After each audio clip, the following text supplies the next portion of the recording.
Whispers of the Maritimes, Michael's Journey to Faith. Chapter 1, The City Life. Michael's life was a blur of glowing screens, endless code, and the ceaseless hum of the city that never slept. As a software developer at the top of his game, his days were a whirlwind of meetings, deadlines, and constant pressure to innovate. The skyline of steel and glass was his habitat, a place where success was measured in lines of code and the impact of digital creations on the world. Yet, amidst the accolades and the adrenaline of solving complex problems, a quiet emptiness lingered within him. Michael had grown up in a family where faith was the foundation. Sundays at Mass, evenings of prayer, and a community that felt like an extended family. But as his career took off, the fervor of his Catholic upbringing had dimmed, sidelined by the demands of his profession and the allure of an urban life. His apartment, overlooking the bustling streets below, was filled with the latest gadgets and comforts, yet it still felt stark, almost sterile. The vibrant life of the city outside his window seemed at odds with the monochrome routine of his own existence. Michael often found himself wondering if this was all there was to life, if the void he felt could ever be filled by another project, another achievement. It was on a particularly dreary Wednesday, as the city was draped in the gray hues of an impending storm, that his phone rang, cutting through the silence of his apartment. The screen displayed Aunt Clara, Nova Scotia. It had been months since they last spoke, the distance between their worlds measured in more than just miles. "Michael, my dear, how long has it been?" Aunt Clara's voice, warm and cheerful, was a stark contrast to the gloom outside. "Too long, Aunt Clara. Work's been busy," Michael replied, his voice tinged with the fatigue he no longer noticed. "That's exactly why you need to come visit, Michael. The lilacs are in bloom and the sea air. It's just what you need to clear your head. How about it?" Michael hesitated. Nova Scotia? Come on. The very thought seemed out of place from this high-speed world of his. Yet something in Aunt Clara's voice, a blend of invitation and insistence, touched a chord in him. A brief escape, a momentary pause from the relentless pace of his life, suddenly seemed not so difficult and maybe even more than appealing, maybe even necessary. "All right, Aunt Clara, I'll come, but just for a short visit." "Marvelous. You won't regret it, dear. This place has a way of soothing the soul. We'll see you soon." As he hung up, the city outside seemed to quieten, only for a moment.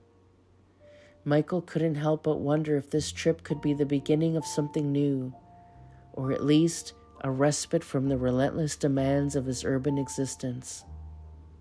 Little did he know, it would be much more than just a brief escape.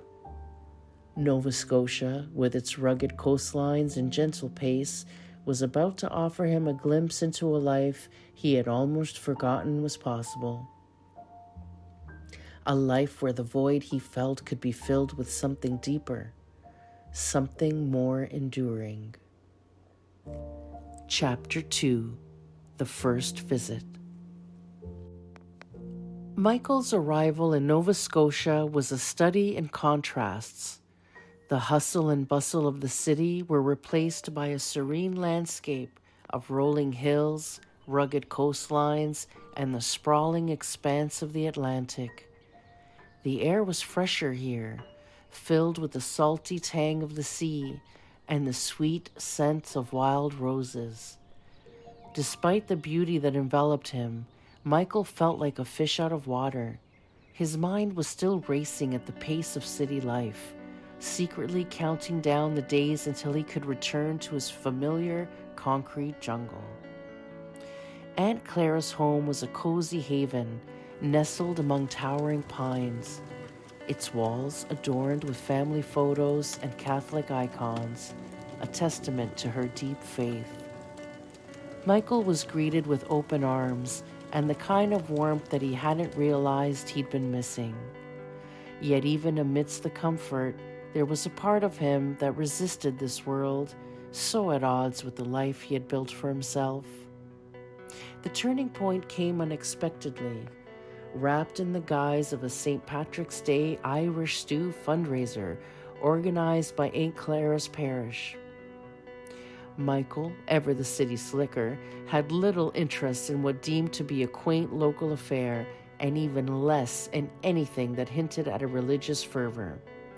"I'll just stay in the background," he told Aunt Clara, hoping to dodge any involvement that would require him to engage more deeply than he was prepared for. But life, Michael was soon to discover, had a different plan. The fundraiser was a flurry of activity, with parishioners of all ages coming together to celebrate, share stories, and of course, enjoy Aunt Clara's famous stew. Against all odds, Michael found himself drawn into the heart of it. He laughed more freely than he had in months, captivated by the stories of the locals and the palpable sense of community that enveloped him. The evening ended with a feeling of fulfillment that left Michael both bewildered and slightly irritated. How could he, the epitome of urban chic, find such joy in what he dismissed as provincial? The days that followed saw Michael begrudgingly accompanying Aunt Clara to various parish activities. Each visit chipped away at the walls he had built around himself, revealing a longing for connection and community that he hadn't allowed himself to acknowledge. The local parish, with its vibrant faith and open-hearted congregation, offered him a glimpse into a way of life where people truly cared for one another, where faith wasn't just a Sunday obligation, but a lived experience. As Michael's visit drew to a close, a part of him that he had long ignored began to stir. The simple pleasures of life in Nova Scotia, the genuine connections he was forming, and the peace he found in moments of prayer and reflection with Aunt Clara's community, all conspired to plant seeds of change within him. What he had once resisted, he now found himself drawn to, a realization that both confounded and intrigued him. Michael returned to the city with more than just memories of a pleasant visit. He carried with him a sense of unrest, a questioning of the values he had lived by, and a burgeoning curiosity about the faith he had distanced himself from. Nova Scotia, with its rugged beauty and warm-hearted people, had begun to weave its magic, challenging Michael to consider what it truly meant to live a life of fulfillment and faith. Chapter 3: The Slow Transformation.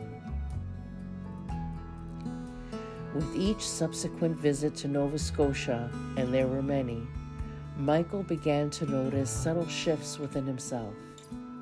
The initial resistance that had greeted his first trip slowly melted away, replaced by a sense of anticipation as he boarded the plane away from his city's clamor.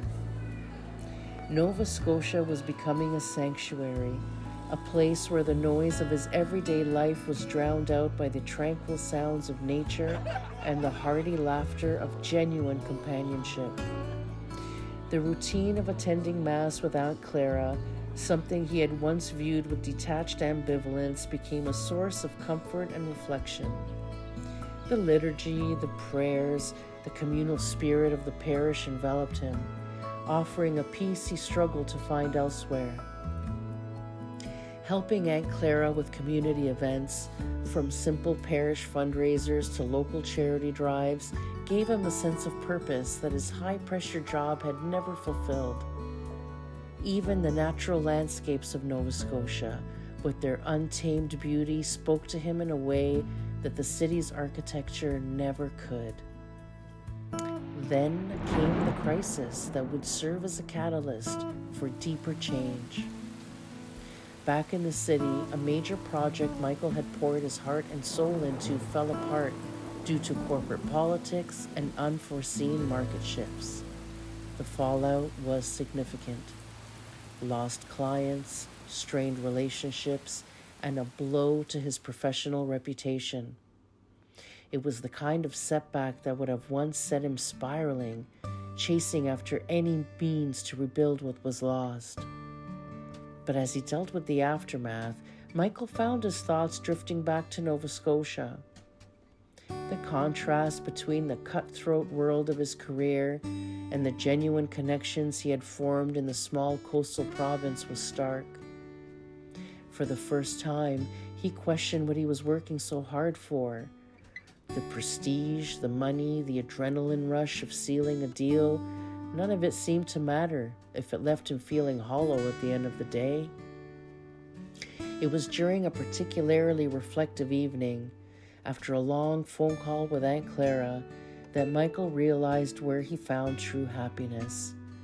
It wasn't in the accolades or the fast-paced lifestyle of the city.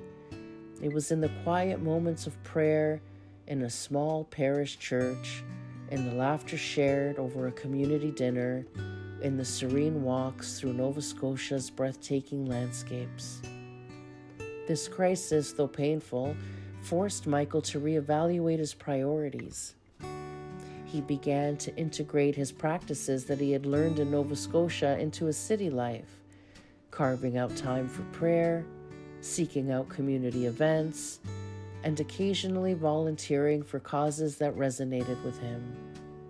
Yet, even as he tried to bring a piece of Nova Scotia into his urban existence, he couldn't shake the feeling that he was being called to something more, something that required a leap of faith he wasn't sure he was ready to make.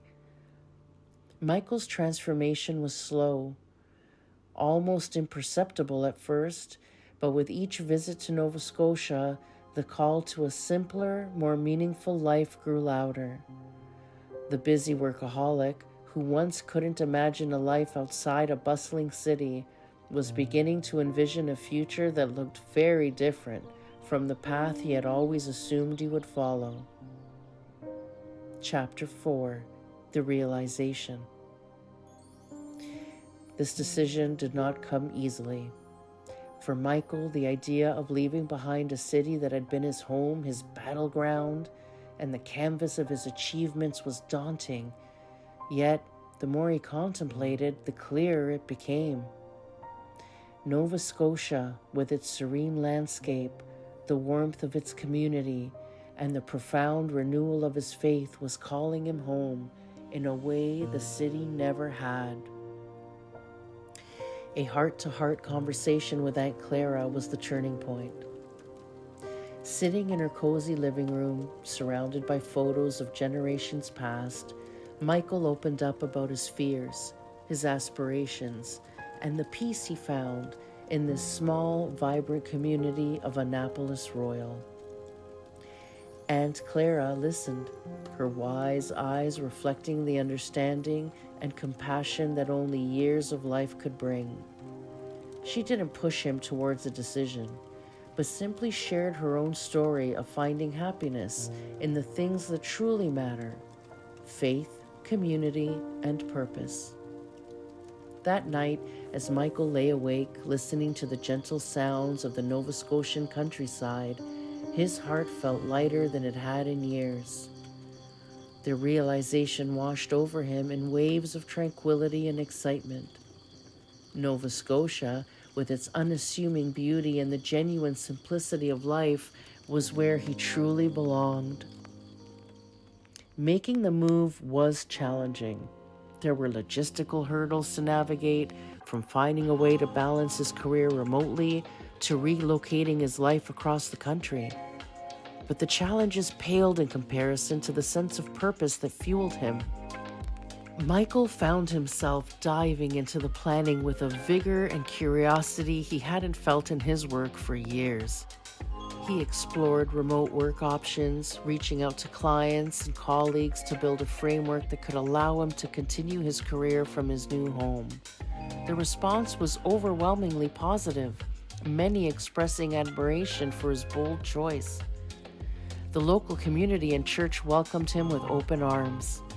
Michael's skills in software development and communication proved invaluable, opening up opportunities to contribute in ways he had not anticipated. He helped modernize the parish's communication, set up a community website, and even started a small tech club for youth. His involvement deepened his connection to the community and his faith, enriching his life in ways that he had never imagined. As Michael settled into his new life in Nova Scotia, the frenetic pace of his previous existence seemed like a distant memory. He found a balance between his career and his commitment to community and church that gave his days a richness and purpose he had longed for. The move, once a daunting prospect, had become the most heartfelt decision of his life, bringing him to a place where he not only found peace and belonging, but also a renewed sense of self within the embrace of faith and community. In Nova Scotia, Michael discovered a life that was not about the relentless pursuit of professional success, but about finding joy and simplicity of faith-filled living, the beauty of nature, and the warm community. It was a realization that transformed not just his surroundings, but his very soul, guiding him to a future he had never dared imagine, but which now felt like it had always been his destiny. Chapter 5, A New Beginning. As the seasons changed in Nova Scotia, so too did Michael's life, blossoming in ways he had never anticipated. His integration into the community wasn't just about settling in, it was a journey of growth, of taking the values and faith that had been rekindled within him and using them to ignite some spark in others.